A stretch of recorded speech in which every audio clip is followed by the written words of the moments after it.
नमस्कार मित्रांनो, ठरलं तर मग मालिकेच्या पुढील भागात आपल्याला पाहायला मिळेल की आता अर्जुन चैतन्य घरी आल्यावर सायलीला सांगतात की त्या लॅबमध्ये आम्हाला प्रियाने बदललेला DNA सॅम्पल तर मिळालाच, पण प्रिया तिकडे तो सॅम्पल बदलायला गेली होती याचा आणखीन एक पुरावा आपल्या हाती लागलाय।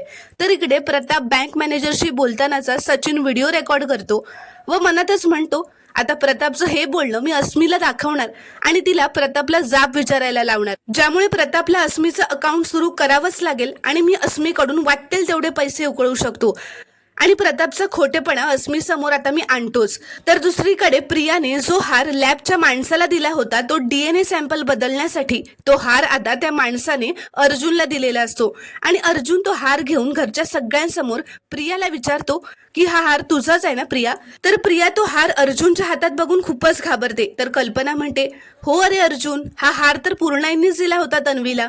तर प्रिया तो हार तिचाच आहे हे मान्य करायलाच तयार नसते। तर सायली तिला विचारते की प्रिया अगं किती खोटं बोलशील ग, हा हार तुझाच आहे हे मान्य कर ना, आणि हा जर हार तुझा नाही आहे तर तुझा हार कुठे आहे ते दाखव आम्हाला आत्ताच्या आता बघायचंय।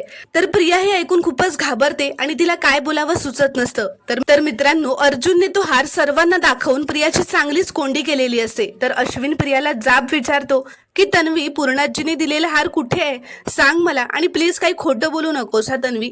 तर आता प्रियाकडे अश्विनला देण्यासाठी काहीच उत्तर नसतं। तर मित्रांनो, तुम्हाला हा प्रोमो आवडल्यास व्हिडिओला एक लाईक नक्की करा आणि चॅनलला प्लीज सबस्क्राईब करा।